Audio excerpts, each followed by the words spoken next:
Boa noite. Se você usa transporte público, atenção, 4 linhas da CPTM vão parar amanhã. Funcionários decidiram pela greve. Relatório da FAB mostra que helicóptero no qual estava o filho de Alckmin e mais 4 pessoas tinha controles desconectados. Mais um lance no escândalo da FIFA.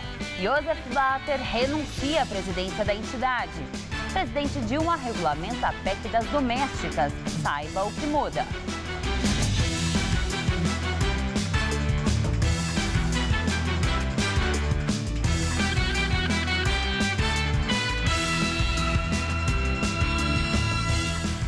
Se você usa transporte público, fique atento. Os ferroviários de São Paulo vão entrar em greve a partir da meia-noite. Os trabalhadores não chegaram a um acordo com a CPTM sobre o reajuste salarial da categoria. E atinge 4 das 6 linhas da CPTM. Vão parar a partir da meia-noite as linhas 7, que vai da Luz a Jundiaí, 10 da Luz a Rio Grande da Serra, 11 da Luz a Mogi das Cruzes e 12 que vai do Brás a Calmon Viana, passando pelo extremo da Zona Leste de São Paulo.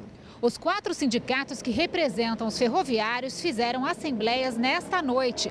A decisão pela greve acontece após uma reunião de conciliação nesta tarde no Tribunal Regional do Trabalho. Depois de 90 dias na mesa de negociação, o governo do estado propôs para os trabalhadores da CPT uma proposta que simplesmente sequer repõe a inflação salarial. Hoje no tribunal houve uma proposta conciliatória do desembargador vice-presidente de 8,5% extensiva aos benefícios. E os sindicatos se comprometeram, inclusive, a levá-la para a Assembleia e defendê-la. Mas a CPTM insistiu em 8,25% extensiva aos benefícios. A paralisação é parcial. Os trabalhadores das linhas 8 e 9 não aderiram à greve. E as estações dessas linhas devem funcionar normalmente amanhã. A CPTM transporta 3 milhões de passageiros por dia. Em nota, a SP Trans informou que, por causa da greve da CPTM, o Paese será acionado nas linhas de ônibus que circulam por ramais atendidos pelos trens da companhia na cidade. O helicóptero que caiu e matou 4 pessoas e também o filho do governador Geraldo Alckmin tinha controles desconectados, segundo o relatório da FAB. Segundo a FAB, os controles flexíveis e as alavancas, que são 2 componentes fundamentais para controlar a aeronave durante o voo, estavam desconectados antes da decolagem. O exame dos destroços do acidente apontam que os danos nos componentes da aeronave, como uma hélice que se desprendeu, foram consequências e não causas da queda. A FAB ainda estuda os documentos do helicóptero e os serviços realizados pelas empresas de manutenção. O acidente que matou Tomás Alckmin e outras 4 pessoas aconteceu no dia 2 de abril em Carapicuíba, na Grande São Paulo. Após escândalo, o presidente da FIFA, Joseph Blatter, renuncia ao cargo e anuncia nova eleição. Um novo presidente deve ser escolhido até o ano que vem. Até lá, Blatter continua no cargo. A renúncia foi anunciada 4 dias depois do Cartola ser reeleito para um mandato que duraria até 2019. A renúncia vem após o jornal americano The New York Times revelar que a Justiça dos Estados Unidos também investiga o braço direito de Blatter na FIFA, o secretário-geral Jerome Valk. Blatter está no comando da FIFA há 17 anos. Ele deixa a federação em meio ao maior escândalo da história do futebol. Na semana passada, 7 cartolas, entre eles o ex-presidente da CBF, José Maria Marim, foram presos na Suíça acusados de participação num esquema de corrupção. A polícia, segundo The New York Times, revelou que Jerome Valk transferiu 10 milhões de dólares em 2008 para contas de um dos dirigentes detidos na semana passada, o ex-vice-presidente da entidade, Jack Warner. Os investigadores suspeitam que o dinheiro era para pagamento de subornos em troca de apoio para a Copa do Mundo de 2010 na África do Sul. Em 2012, quando se preparava a Copa aqui no Brasil, o francês Valk disse que o país merecia um chute no traseiro pelos atrasos nas obras para o Mundial. Após a divulgação da notícia, 2 pessoas já se candidataram ao cargo. São eles o príncipe da Jordânia, Ali bin al-Hussein, e o ex-jogador francês, David Ginola. E agora à noite, o jornal The New York Times e a rede de TV ABC divulgaram que autoridades americanas estão investigando Joseph Blatter por corrupção. Torcedores corintianos são presos após agredirem e roubarem palmeirense no metrô. Fim da tarde de segunda-feira, o metrô está cheio. Um rapaz com uma jaqueta branca da torcida Mancha Verde do Palmeiras entra no trem e fica mexendo no celular. Ele é notado por um grupo de corintianos da torcida organizada Camisa 12. Os rapazes passaram a tarde em um protesto na sede do clube no Parque São Jorge e estavam retornando pela linha vermelha. Nas imagens é possível perceber que eles se aproximam do palmeirense e já começam a vestir os capuzes para não serem identificados.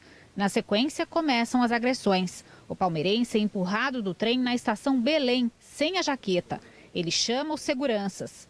2 estações adiante, os corintianos são abordados e levados para fora do trem. Os 8 torcedores do Corinthians foram trazidos para a delegacia por seguranças do metrô. 2 foram reconhecidos pela vítima e outros 2 foram identificados nas imagens cedidas pelo metrô. Eles foram presos ontem mesmo e os outros 4 liberados. Os 4 presos têm entre 20 e 24 anos. Só um tem passagem por tráfico de drogas. Agora todos vão responder por roubo. A pena é de 4 a 10 anos e pode ser aumentada porque há agravantes, como associação para o crime e agressão.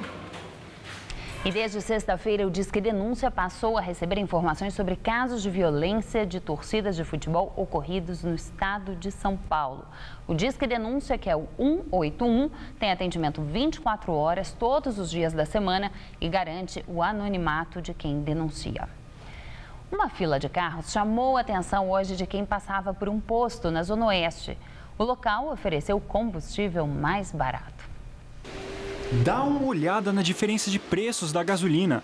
Hoje, neste posto da Avenida Sumaré, Zona Oeste de São Paulo, o motorista pôde pagar sem a cobrança de impostos. A economia é de mais de 50%. Para gastar menos, o paulistano fez fila. Eu vi ali 1,50 a gasolina e eu falei, é hoje que eu vou abastecer, né? Todos os anos, esse posto faz essa ação. O objetivo é marcar o fim do período que o brasileiro tem que trabalhar só para pagar impostos, segundo o Instituto Brasileiro de Planejamento e Tributação. Quando chega próximo aos 20 litros, tem que parar. É que o evento separou 5.000 litros de gasolina para todo mundo, então não dá para encher o tanque não. Cada motorista tem o direito de abastecer R$30 sem a cobrança de impostos. Quem paga a diferença no preço são 2 movimentos que lutam pela diminuição de impostos, o Mises e o Endireita Brasil. Como parte de uma campanha para conscientizar os cidadãos brasileiros acerca da quantidade de impostos que são pagas diariamente, o Mises Brasil, em parceria com o movimento Endireita Brasil, banca 53% do imposto da gasolina, que é hoje o percentual que o governo acaba mordendo sobre cada litro de combustível que acaba sendo vendido no país. Se foi para protestar ou só para economizar, uma coisa é certa, o público aprovou a ação. Eu queria encher o tanque, né, mas isso é só 20 litros. A regulamentação da lei que amplia os direitos das empregadas domésticas foi publicada no Diário Oficial da União. Os patrões terão até 120 dias a partir de hoje para cumprir as novas obrigações. Os 7 novos direitos regulamentados são adicional noturno, obrigatoriedade do recolhimento do FGTS por parte do empregador, seguro-desemprego, salário família, auxílio creche e pré-escola, seguro contra acidentes de trabalho e indenização em caso de demissão sem justa causa. Desde 2013, 9 direitos já estavam valendo, como hora extra e jornada de trabalho de 8 horas diárias. A regulamentação publicada hoje teve 2 vetos. Um que nega aos vigilantes do sistema de contagem de horas dos domésticos e outro que proíbe a demissão por justa causa quando há violação da intimidade do empregador doméstico ou de sua família. O governo tem agora 120 dias para regulamentar o chamado Simples Doméstico, um sistema que vai unificar os pagamentos dos novos benefícios aos domésticos, incluindo o FGTS e INSS. Uma moda que veio do exterior e foi bem recebida pela clientela de algumas cafeterias, agora chega às calçadas da cidade. Um gaúcho montou sua mesinha numa das ruas mais movimentadas da capital e chama a atenção com o destaque do cardápio, o café compartilhado. Há 10 meses, a rotina na vida de seu José Carlos Neves, de 57 anos, virou de cabeça para baixo. O técnico em informática largou a profissão para vender café na calçada da Avenida Consolação, uma das mais movimentadas da capital. Bem cedinho está tudo pronto. A mesa posta para quem quiser tomar um cafezinho e se alimentar antes do trabalho. São 9 tipos de bolo e sanduíches variados. A gente sabe que as coisas eles são de qualidade, então isso é importante. O negócio de seu Neves não ficou conhecido apenas pela qualidade dos produtos que vende, mas também por uma ideia apresentada a ele por uma turista que passou por ali. Na Europa, nos Estados Unidos, funciona bem isso, né? Aí eu adaptei para o meu jeito, né? Tem que ser café nominal, pago o café para o nome da pessoa que eu coloco na lousa. E o pessoal da rua eu coloco ali, ó, café comparte um, que aquilo ali é tudo que o pessoal tem direito para usufruir aqui na rua, né? E quem acha impossível alguém pagar um café para uma pessoa que nem conhece, se engana.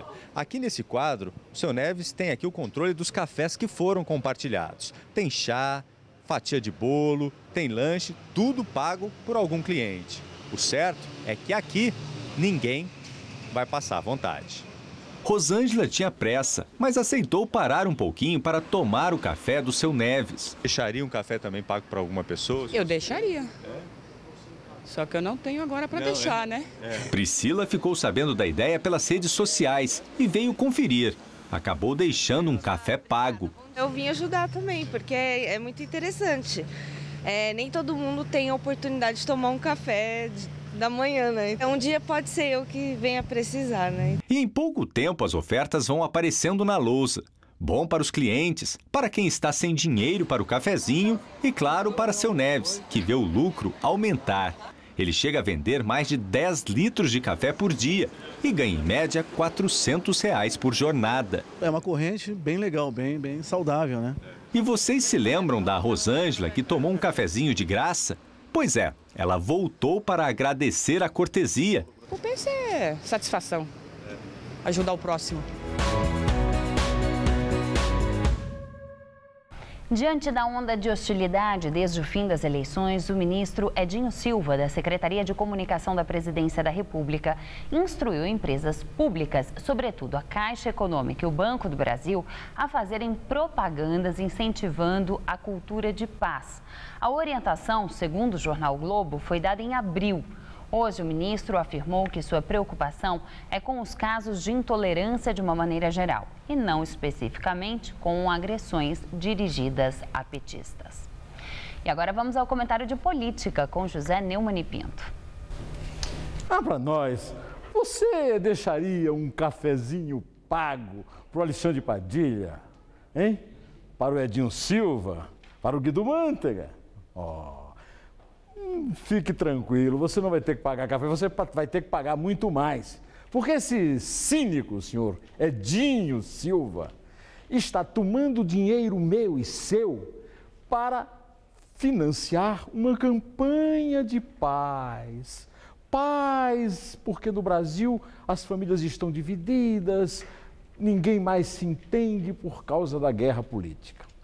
Bom, ele teve a cara dura de dizer nessa entrevista que não podia fazer a campanha para o governo, porque tinha que ter utilidade pública. Aí está recorrendo às estatais, como se as estatais também não gastassem dinheiro nosso. Eu gostaria de lembrar uma coisa, já que ele parece meio assim, desconhecedor da história. Quem inventou essa história de nós contra eles foi o Lula. Eu conheço o Lula há 40 anos e ele já falava nisso quando nós nos conhecemos, apesar dele negar.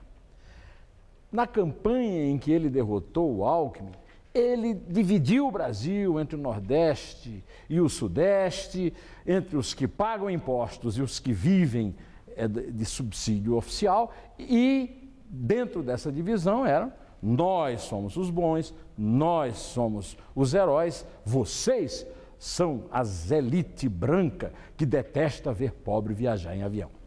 Ou seja, se o Edinho Silva quer proteger o Guido Mantega, a chefe Dilma, o Fernando Haddad, ele pode muito bem convenceu o Lula a ele fazer uma campanha paga pelo PT de pacificação nacional, já que ele foi o grande responsável por esse clima, nem vou dizer que fla-flu, porque na verdade esse clima é muito mais acirrado do que um fla-flu, do que um Corinthians e Palmeiras, do que um Cruzeiro e Atlético.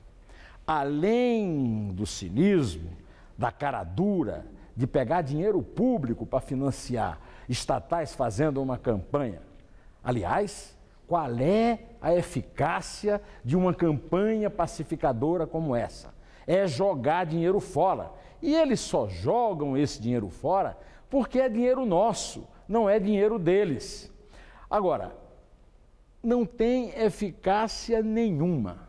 Mas, além disso, é de um cinismo folgazão atroz, porque é a velha prática do PT de criar a confusão para depois se tornar a vítima. Quer dizer, o Lula nos chamou para brigar, chamou o povo brasileiro para brigar, e agora o povo brasileiro tem que pagar campanhas publicitárias para que todo mundo ache os asseclas do Lula, o meu irmãozinho mais próximo, e deixe um cafezinho pago para ele. Sai dessa, Edinho. Pois bem, eu estou saindo, mas na sexta-feira eu estarei de volta, direto ao assunto. Até lá! Quase um ano após renunciar ao mandato, Clésio Andrade, que é réu no processo do Mensalão Tucano, é chamado para prestar esclarecimentos. O ex-senador vai depor à Justiça Mineira porque perdeu o foro privilegiado ao deixar o cargo. A audiência deve acontecer no dia 7 de julho. Segundo o Ministério Público, o Mensalão Tucano foi um esquema de desvio de dinheiro do governo de Minas para a campanha do então governador Eduardo Azeredo à reeleição em 1998. Clésio era vice na chapa de Azeredo e sócio de Marcos Valério, condenado tanto no Mensalão petista quanto no Tucano. A defesa de Clésio diz que as acusações são um equívoco. O presidente Dilma Rousseff diz que nomeações para cargos de direção de estatais são uma tarefa do Executivo. A afirmação foi feita um dia depois dos presidentes da Câmara, Eduardo Cunha, e do Senado, Renan Calheiros, assinarem um acordo para a criação de uma comissão mista que será responsável por elaborar um projeto de lei de responsabilidade das estatais.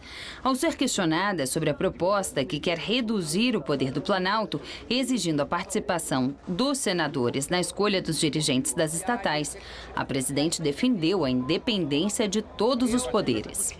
Todos os poderes no Brasil têm de ser respeitados. A autonomia do legislativo, a autonomia e a independência, de todos os poderes, legislativo, judiciário e executivo. Eu gostaria de dizer que nós consideramos que a nomeação de estatais, de ministérios e de autarquias é prerrogativa do executivo. Direto de Brasília, Josias de Souza fala sobre mais um embate entre Renan, Cunha e Dilma. No seu esforço conjunto para criar um problema atrás do outro para a presidente Dilma Rousseff, Renan Calheiros e Eduardo Cunha retiraram da cartola um projeto de lei de responsabilidade das estatais. O nome é bonito, Responsabilidade das Estatais. Se essa lei já estivesse em vigor, o presidente de uma estatal como a Petrobras não poderia tomar posse antes que o seu nome fosse aprovado pelo Senado Federal. E o Conselho de Administração de empresas como a Petrobras não poderia ser mais, como é hoje, cabide de emprego de ministros à procura de complemento salarial. Ex-ministros como Guido Mantega e a própria Dilma Rousseff não poderiam ter presidido o Conselho de Administração da Petrobras se essa lei já estivesse em vigor. Em tese, toda forma de controle do Legislativo sobre o Executivo é algo benfazejo, é algo positivo. O problema aqui são as digitais impressas nesse projeto de lei. Renan Calheiros e Eduardo Cunha, todos sabem, são investigados na Operação Lava Jato por suspeita de recebimento de propinas no escândalo da Petrobras. O presidente da comissão que vai analisar este projeto de lei é Romero Jucá, outro investigado na Operação Lava Jato. Eles têm pressa. Querem concluir o trabalho da comissão em 30 dias, em tempo de votar este projeto em plenário, ainda nos primeiros dias de julho, antes do recesso parlamentar. Se esse plano for adiante, participarão desta votação cerca de 3 dezenas de congressistas investigados na Operação Lava Jato. Brasília está virando uma espécie de comédia de costumes, comédia de maus costumes. A peça é mal alinhavada, os atores estão nos papéis errados e os ensaios são feitos sempre a toque de caixa, às pressas, para substituir o espetáculo anterior. Uma coisa assim, feita dessa maneira, não tem como agradar ao público. Mas o que interessa aos personagens é que, enquanto a plateia estiver discutindo a confusão que se desenrola no palco, haverá menos tempo para debater o escândalo da Petrobras. Boa noite. O prefeito Fernando Haddad apresenta projeto de lei para alterar o zoneamento da cidade de São Paulo. A nova lei vai definir, por exemplo, o que e como pode ser construído em cada lugar de São Paulo para os próximos 16 anos. Atualmente, o zoneamento da cidade é definido por cada uma das 42 subprefeituras. A proposta agora é unificar e simplificar as regras. Dos atuais 629 artigos, o governo propõe reduzir para 156. É óbvio que essa lei não pode atender 100% ninguém individualmente, nem o prefeito, nem ninguém. Mas ele é o conjunto de forças, de vetores que deram nessa resultante. A lei de zoneamento de uso e ocupação do solo é um complemento ao plano diretor aprovado no ano passado. Alguns dos pontos mais polêmicos são as mudanças nos corredores de ônibus, que devem receber permissão para o comércio, caso a proposta seja aprovada, ou regiões onde tem apenas residências e que poderão abrigar empresas.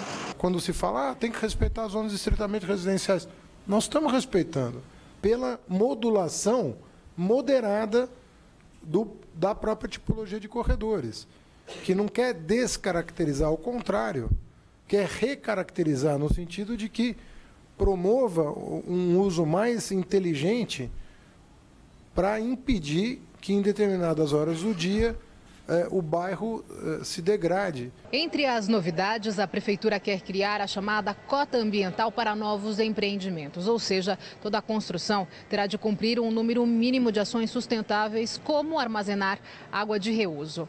Essa e todas as outras propostas podem não vingar. Isso porque o texto acaba de chegar à Câmara Municipal e pode sofrer alterações. Os vereadores prometem votar o projeto até dezembro. Agora nós vamos para a Comissão de Constituição e Justiça, em seguida, aprovado na Comissão de Constituição e Justiça, vai para a Comissão de Política Urbana.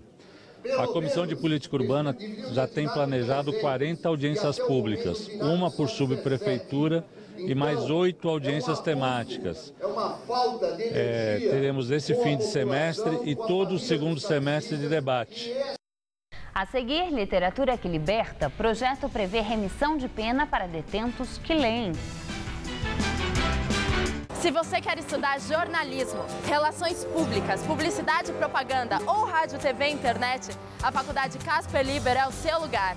Quer conhecer? Eu te levo!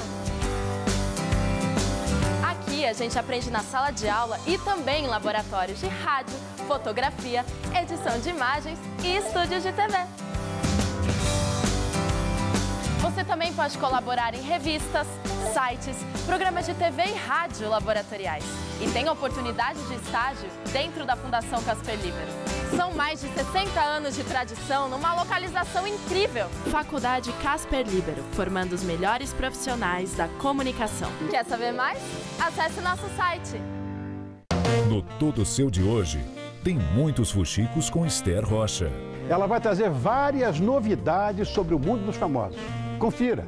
E no musical, o grupo Biquíni Cavadão canta seus maiores sucessos.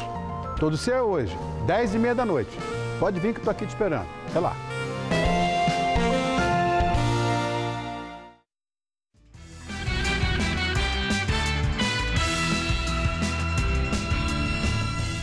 Depois de mais um dia frio e chuvoso, o tempo deve mudar a partir de amanhã.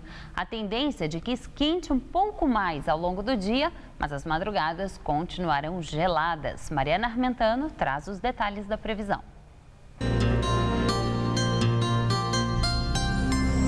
A nebulosidade tende a diminuir aqui no estado de São Paulo e o sol ajuda a elevar as temperaturas durante a tarde. Apenas o norte paulista ainda segue com chances de chuva entre a tarde e a noite.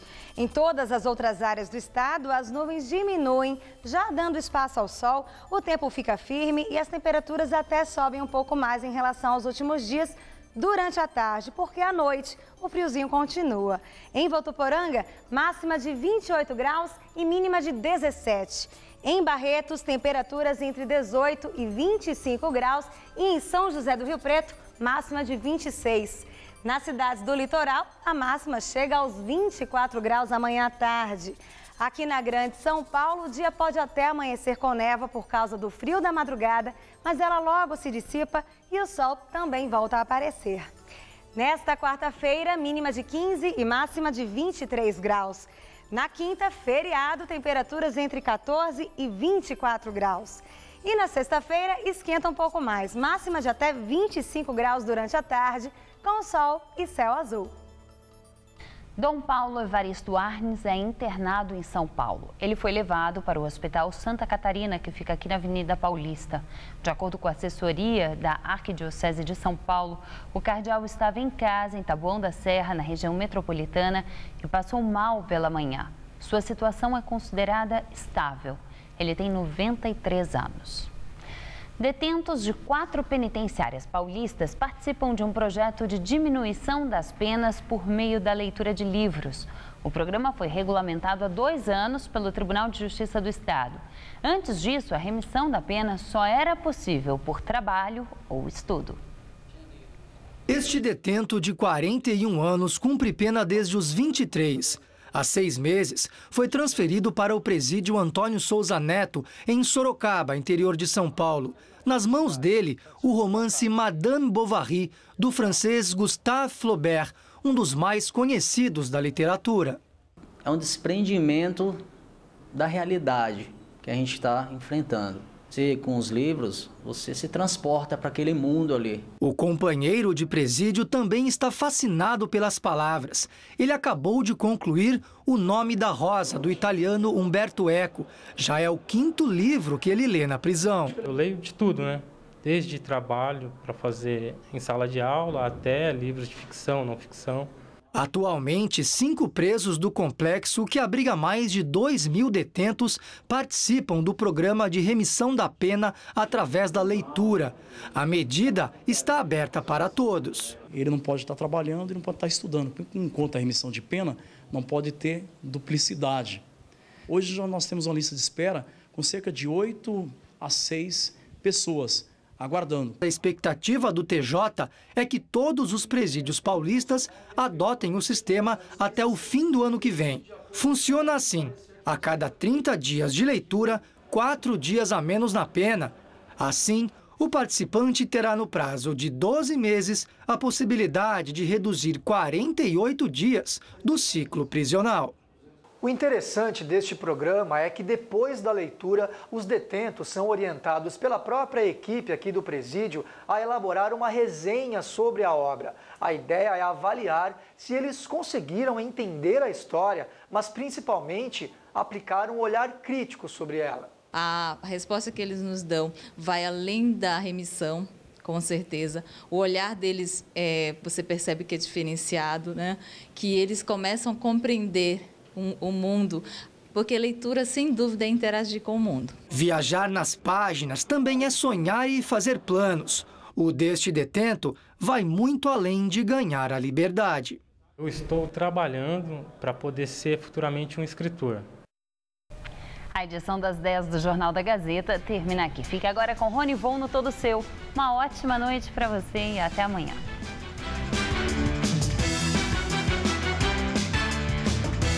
Logo mais, 11h30 da noite, o cantor Lobão expõe suas ideias com Fabrício Carpinejar em A Máquina.